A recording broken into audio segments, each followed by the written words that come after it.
Hey everyone, Tankenstein here. As many of you guys might know, War Thunder has just implemented an auction house, which is stirring up a lot of controversy in-game around the community amongst the hundreds of thousands or millions of people who play this game. Now that being said, that's what this video will be about, but in general it will be about the auction house. Now that being said, I made a video a few days ago where I was like, oh, that's a cool feature, blah blah blah blah blah, and I didn't really make it known exactly how I feel about this. In that video, a lot of the time whenever I make videos, it's just like, I make it, put it out there, and basically I don't really put too much thought into like the news of it. I let you guys decide rather than inject my opinion. If I'm going to make an opinion on something, typically I like to do it in a separate video, unless it's like a well-established thing, like the Battle Pass, for example, where I'll say, oh wow, this Battle Pass sucks in the first video that I make on said Battle Pass. But this is a bit different, being that this is something a little bit more complex than a lot of things in War Thunder, and it's kind of a multifaceted issue. Now with that being said, just some background again, Gaijin did start the auction house just a few days ago, about 3 or 4 days ago, as of the release of this video, but they've already had something where you can purchase from other players called the marketplace, and technically speaking, the auction is just kind of an extension of the marketplace, being that you can access it from the marketplace. However, the auction works quite a bit differently. So on the marketplace, let's say if I unlock something via an SL crate, or maybe if I got a vehicle during an event and then I want to put it up on the marketplace, I could say, okay, I'm going to sell it for 60 GJN, which is like their thing. It's Gaijin coin, Gaijin dollars, Gaijin bucks, whatever. And so you put it up on the marketplace and it's basically a player-to-player thing. The auction house, however, is quite a bit different. So basically what is happening is that you can look at any of the items. Currently they have 2 skins up and 1 border for your profile icon, and you basically buy it straight from Gaijin. However, there is a fixed supply of 100 lots in each of these. Now in the future it could change. There could be 10 lots, there could be 1,000 lots, there could be 10,000 lots. And basically what happens is that the top X amount of people who bid on these, again being that there are 100 lots, the top 100 bids will earn the item that they bid on. So for example, if you bid in the top 100 for one of the skins, then you will win that by the time the auction gives out. In this case, it is about a week after the initiation of said auction. Now basically what this does is that when you buy something from the marketplace, of course Gaijin takes a small cut of everything. They kind of take some of their GJN out of circulation with each purchase, each transaction in the marketplace. But what happens in the auction is that they control it 100%. So these things on the auction house, at least currently, are not something that you can get anywhere else in game. You cannot get them via the tech tree, you cannot get them via events, you cannot get them via SL crates, GE crates, none of that. These are exclusively via the auction house, and again, they are only giving out 100 lots of each of these, so in total between the 3, there will be 300 items sold during this event. And what happens is that your GJN goes directly to Gaijin. It's being taken out of the player economy. No longer is it something that the players have a piece of, and basically it kind of drains the power from the collective player base. Now in this instance, you're only getting 300 lots, so it's not like an insane amount that's being taken from the players, but at the same token, this is just an experiment. Hopefully they change the auction house in the future, or just get rid of it actually, but hopefully they change it where it's a little bit more player friendly. But at the end of the day, they are also claiming that because these skins have been created by content creators, a portion of the proceeds will go towards said content creators. What portion? I'm not entirely sure, but they did mention that, which is, I guess, kind of cool, but still, this is going to be helping Gaijin way more than it helps any of the content creators. Now, Gaijin has said in one of their responses, I believe in the forums, that this is an opportunity for them to be able to give to creators, to be able to give to people that make these skins. But the thing is that they get a portion of it anyways from the marketplace. This is a way to artificially drive up prices by introducing a very limited amount of items. Again, in this case, we have a profile icon border as well as 2 skins. It's their way of basically introducing artificial scarcity in order to drive up prices. And like they said, this is an experimental kind of a test run here. Now, this is still a very real thing. Like, whoever wins these skins and also the profile icons will be given them. So even though it is a test, it's not like this is not a very real thing that is currently in War Thunder. And so I think a big fear, and this is a big fear of mine in the future, is that they will be adding into this some sort of a way in the future to get exclusive vehicles, right? Like World of Tanks, apparently a few years or months ago or whatever, they released like the E100 or a special vehicle in which hundreds or thousands of them sold pretty much immediately because they have their own version, again, of their own auction house, and they all sold for, I think, dozens or hundreds of dollars each, which is just crazy because right now, Gaijin, what they do every now and again is, let's say around each anniversary, so sometime like mid-November if I'm not mistaken, they will sometimes release, and this is of course not every single War Thunder anniversary, so don't get me wrong, but occasionally they will release a few thousand German Shermans as well as a few thousand T-34 prototypes and maybe some other things here and there as well. And the thing is that these are set prices, right? Now typically Gaijin likes to jack up the price, so like to $60 USD, that's what they did most recently, I believe 2 or 3 years ago, but it's still a set price. This is their way to be able to say, hey, let's have the players bid against each other, work against each other, and this way they can drive up the prices themselves. And one of my biggest fears about this sort of thing, again, is that, yeah, it starts out with skins now, but it will end up with vehicles. Another fear of mine is that at the end of each of these auctions, you're going to have bots that snipe at the, again, very end, and then basically they just artificially drive the price up like crazy. That sort of behavior, which is seen all the time across different games with auction houses, would probably be seen pretty early on during the War Thunder auction, especially as they're just setting it up. Again, Marketplace is not like this. You just kind of say, oh, okay, well, you know what? I'll go buy this from you, like Tim X21, and, you know, $45 is a fair price. That's cool. The auction house is, oh, wow, it's $1 to bid right now, and then all of a sudden, 100 people outbid you. Now all of a sudden, it's like $8 to bid. Now you put in your $8 bid, 100 people outbid you. Now it's $30 to bid, and then so on and so forth, and the price just keeps going up to the point where you can no longer know exactly what price is going to be, and it's going to eventually come to people who have issues when it comes to being able to control their finances, where they're just going to keep on bidding and bidding and bidding and bidding and putting in GJN. Again, this GJN doesn't go to other players, because in the marketplace, what happens is if you earn a vehicle during an event, for example, you put it up on the marketplace, you get your like 30 GJN, you can then go ahead and purchase something like a pack, or you can go buy some other vehicles or skins on the marketplace that don't have a set duration on the marketplace, and again, they also have a fixed amount. Basically, it's just a player-to-player thing. This is a player-to-Gaijin transaction, essentially, where again, Gaijin gives a portion of the proceeds to a content creator, because in theory, the content creators will be the ones creating the things on the auction, but I'm not entirely sure exactly what that portion is, and ultimately, again, instead of being player-to-player, this is player-to-Gaijin straight up, which could end up being a slippery slope. And before you guys say, oh, well, that's a logical fallacy, I guess technically speaking it is, but there are so many instances of giving somebody an inch and then they take a mile, and this is possibly one of them. And another concern that I saw that was voiced by the European Canadian, which by the way, you guys, I would actually check out his opinions on this issue. They are pretty well nuanced. He had mentioned that what could eventually happen is that there could be a camo that they put on there, but attached to the camo or the skin or whatever the heck you want to call it, you have a vehicle. And what ends up happening is that, yeah, people are technically bidding on the skin, but really they're bidding for the vehicle. And so by doing that, they could create a loophole so that they can kind of worm themselves out of a situation where they said, oh yeah, well, we're not going to be putting up vehicles exclusively on the auction house, and then, you know, we're not actually selling the vehicle, we're giving you a camouflage, but again, you get like a bonus vehicle with it. Pretty cool, right? That is where I kind of fear that this is going to go. It's going to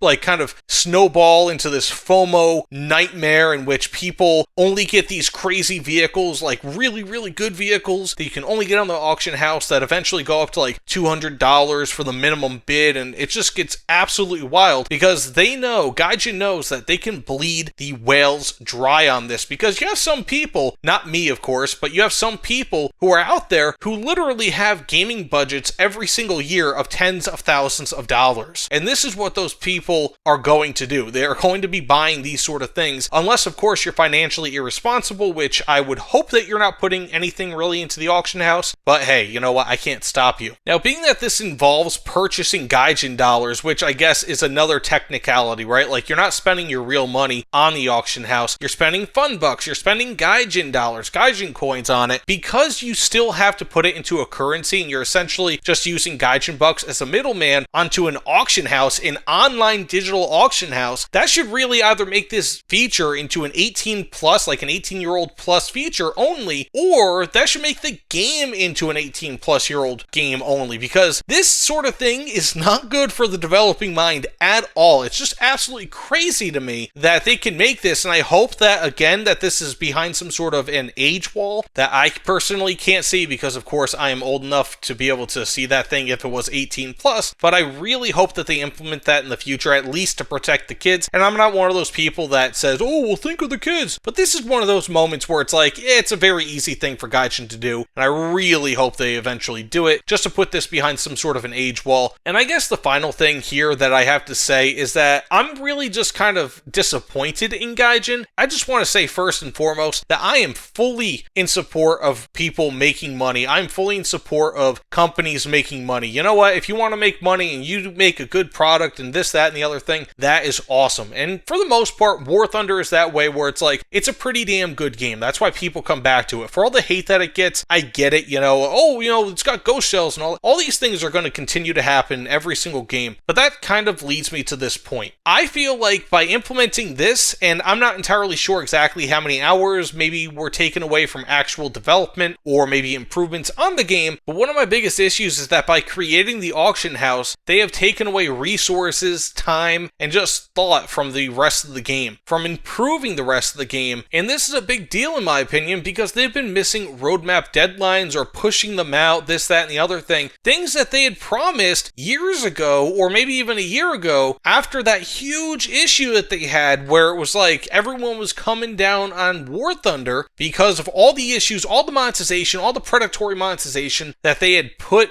everyone under, and they've just kind of started to abandon that, or at least slow down progress of it, and you're now starting to see things that should have been implemented not be implemented. And I'm not going to kind of take credit away from Gaijin, because a lot of the stuff on the roadmap that they've already implemented, great job, Gaijin. I mean, like foldering vehicles, giving the foldered vehicles a reduced RP cost, for example, that's awesome. Now, again, what that ends up doing is you also have to spend the same amount of SL that you would have otherwise, so it kind of works against some players, but at the end of the day, in my opinion, I think that's still a win. You have so many instances from the roadmap that were just awesome, and they've helped War Thunder so much. However, my big concern, again, is that they are taking away from the continual development and enhancement of War Thunder via the roadmap and other things that might not be on the roadmap by implementing these monetization schemes that ultimately only hurt the player. And that would be doubly so if they ever introduce vehicles into the auction. I would absolutely hate it. Right now, the auction is in a very interesting spot. Am I 100% against it? No, to be honest, I'm not 100% against it at its current form. If it was totally muzzled, if it was totally limited, that'd be one thing. But as you guys probably know, Gaijin loves a good old slippery slope, and what could end up happening is, again, all these nightmares and worse could come true. I mean, like, look at things like SL crates, for example. Every now and again, they're a cool thing, but we are getting them more and more often, and it seems like, for example, with Battle Pass, how the rewards are getting worse, we are getting fewer rewards from the SL crates, at least when it comes to vehicle rewards, and also the quality of such rewards is also going down. For example, the IS-7 doesn't seem like it's been present in the most recent SL crates, and I get it, you only have like a fraction of a percent chance to actually get the IS-7, but the fact that it's not even an option to be able to get, or a possibility to be able to get more so, is concerning. And so what ends up happening is you start seeing these systems degrade over time once people kind of get used to them, and it's like people won't notice these tiny small changes in either percent chance to earn something or this, that, or the other thing. And so Gaijin kind of gets you used to these things, and then eventually over the period of months or years kind of turns them into sour milk, which is again what they've kind of done with Battle Pass to an extent with SL crates, even though SL crates were already a big waste of SL. For the most part, they have done these things, and I fear that to come to Auction House. So again, right now, I don't think that the Auction House in its present extremely limited form is absolutely terrible, but I still think that it is a huge